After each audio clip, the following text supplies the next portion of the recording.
Okay, back to our favorite PlayStation Minis. This next one is called Echoes. And again, kind of going through these, my favorite 10. They're not in any particular order whatsoever. If you caught the previous video, they're not order to least favorite to favorite. But I have to say, this particular one is very unique and probably would be top three for sure on my end. It's I guess the story. There's a little bit of a story where you play as a girl who falls asleep in her art class, and she has these weird dreams on her art papers, whatever is the case. And this is kind of where the game comes from. Now here we can see arcade jackpot survival mode clockwork exit. I'll kind of show you kind of what the game's like. Again, just a brief moment here. We go into various worlds like so. Basically, going to be collecting these gems in each map. Each map looks different, but we're the girl here, or in the center with our hat, so we have kind of a top-down view. And the goal is to get these gems. Now where the game comes from, we have echoes. The shaded blue thing that's now approaching the center is what I just did in my previous run. So we had to go and collect these gems, all while dodging the previous path that we took collecting the previous gem. Like so. You see our hearts at the lower right hand of the screen. That's how many hits we can take. So we can get hit 2 or 3 times. I'll show you another stage here. And there's various items and power-ups you can use. The smaller the stages are, obviously the harder they are. And they definitely get a lot harder. So I'll run into this one on purpose. You can see it took a heart away. So we have basically 3 chances. Here we have a pulse chain. Basically any echoes that come into that particular thing disappear, which is very helpful.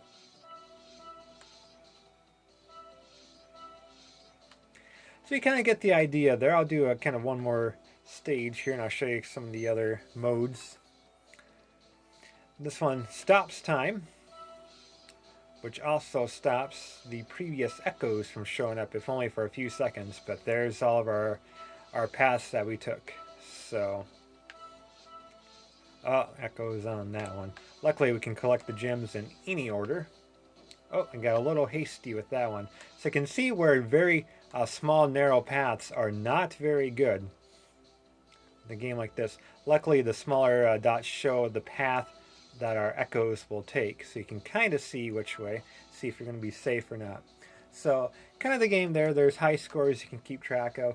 We go back into there's a few worlds there. Survival modes, obviously. How many of the gems can you get without being tagged by echoes? Clockwork jackpot, kind of going for high scores. So Echoes, a fantastic PlayStation Mini and a must-have. And please do check it out if you have a PSP or a PS3. Very worth it. Going for a old school classic arcade feel is Alien Zombie Death. Sounding like some hardcore metal band, but Alien Zombie Death, despite the despite the name, is actually a very fun old school arcade. Here I'll show you the game from the beginning, but you can see we have plenty of worlds and some medals to get on each one. This is one that totally would have been in the arcade in the 80s or early 90s. Probably not looking like this. But there's some of the pickups. Those are some of the items to get. Basically, we're this astronaut here, and we can go up and down on sort of this 2D plane here while collecting these coins and stuff for points. As you can see, we got 100 points. All the while, we have alien zombies, so we have to go around and shoot them all while collecting these coins here. I wasn't quick enough to get that one, but...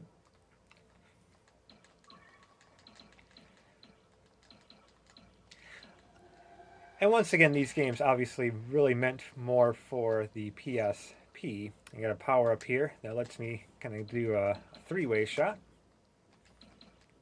And it's very tempting just to shoot as many of the zombies as we can, but the goal is to get these coins here.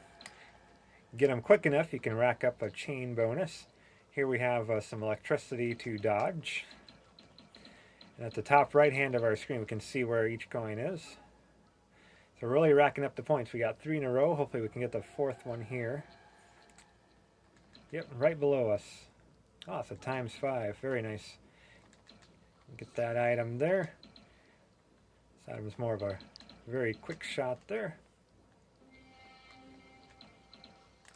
But you can get the idea. It's simple enough. I'm trying to come up with further things to explain.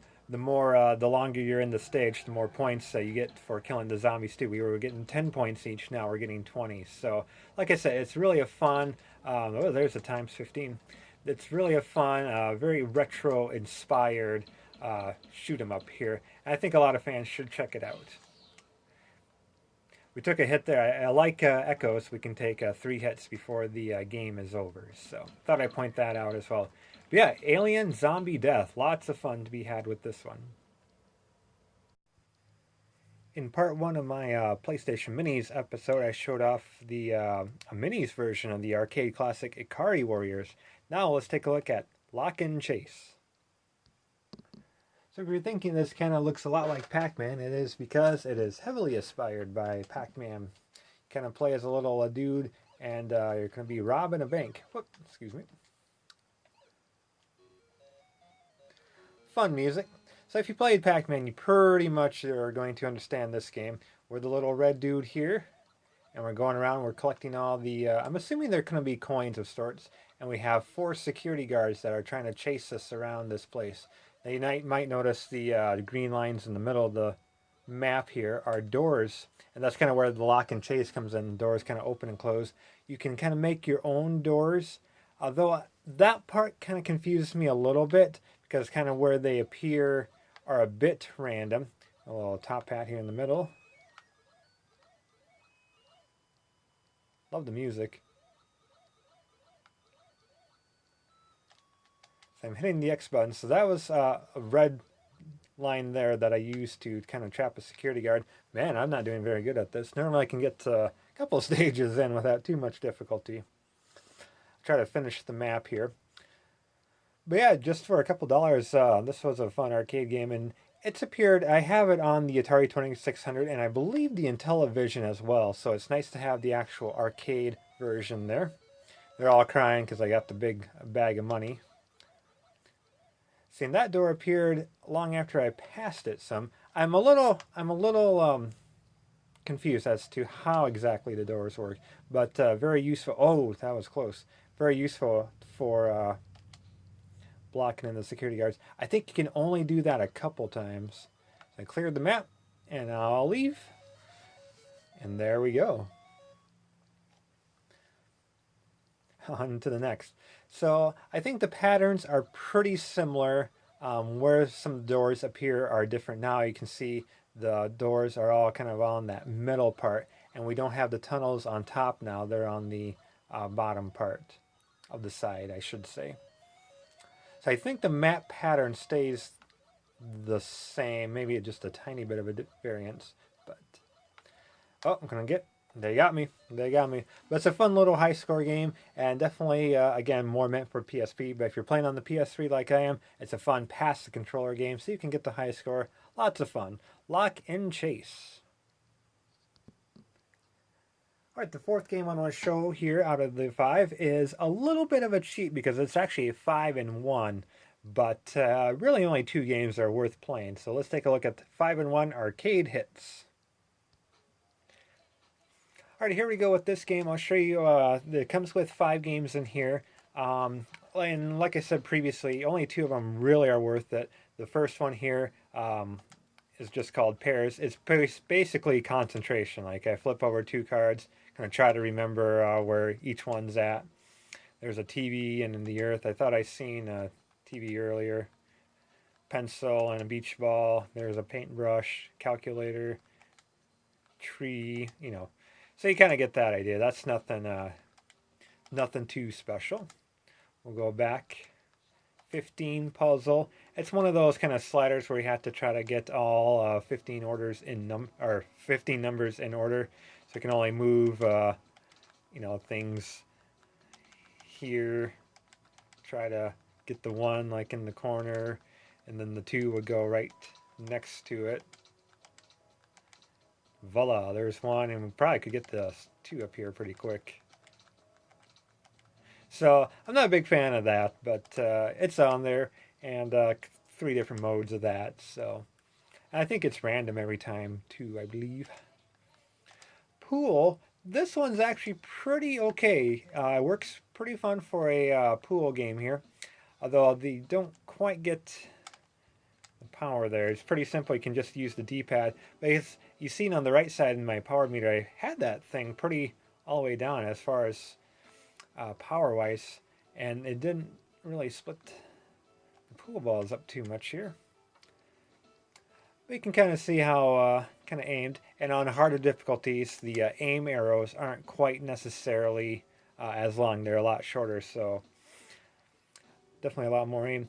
And we're playing 9-ball here. The object in this particular version is you see a time limit at the top of the screen. Basically, how quickly you can sink the 9 balls. You have a certain time limit. So say it takes me 4 minutes to do it. You could probably pass the controller to see if your buddy could do it in less time. So this actually works pretty well. I do like this. I like that. I think on its own it actually would be a pretty solid game. Definitely worth paying $2 or $3 for. But meaning as part of this 5-in-1 set, I think is pretty cool as well. Solitaire, I don't really need to explain this. I think a lot of people kind of know what this is about, but it's neat to kind of neat to see it part of the collection here. Whoop. You have a 5, yep. So you kind of get how that goes. I don't need to explain Solitaire to some of us. And lastly, this is pretty fun. This is, I think, the highlight of this particular game. It's sort of a sideways breakout. And I can definitely, for sure, confirm each pattern that we get. As you can see, we started off with kind of an arrow. Each time you play, the pattern's a little bit different. But I really like this. It's a little more unique, playing a breakout going from side to side rather than just being at the bottom of the screen. So you can get some power-ups there. And this is one, too, you can kind of go for a high score bonus. And the bricks keep coming. Like, it really doesn't stop until you miss, I think, a certain amount. So definitely a highlight of the 5-in-1 arcade hits, part of the PlayStation Minis. Let's move on to our last game. And lastly, if you're not into first-person shooters, and especially those that are kind of pretty stripped down meant for mobile phones, or in this case the PSP, you can definitely feel free to skip this part. In that case, thanks for watching and subscribing. We'll see you next time.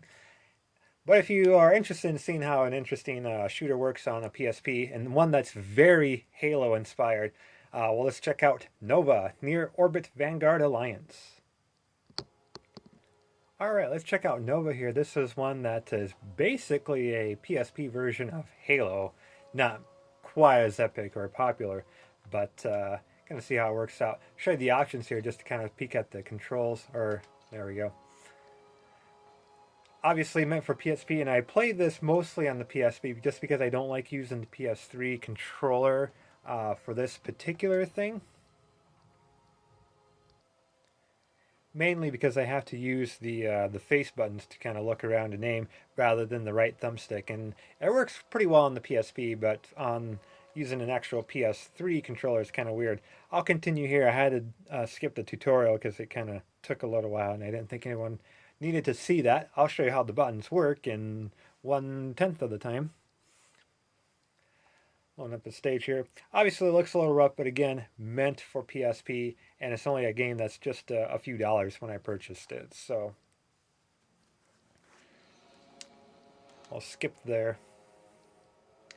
So yeah, I can still use the left thumbstick to kind of look around and stuff, but if I want to aim and everything, I'm using the face buttons on the PS3 controller, so like triangle to look up, square to look, or X to look down, square, circle. The R1 button to fire, L1 button to jump. So that's a little weird. I had to kind of crank up the sensitivity as well. You reload with left on the D-pad, up on the D-pad throws your grenades.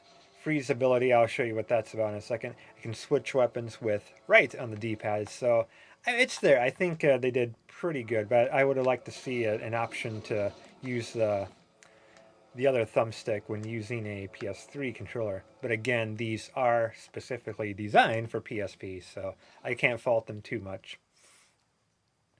Etc. etc. Cutscenes kind of looks like PS1, PS2 type games here. There is not Cortana. Oh, here is not the Flood. Gotta reload there.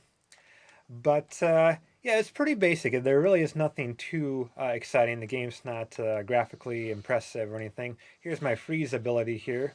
Whoop. If I can... there we go.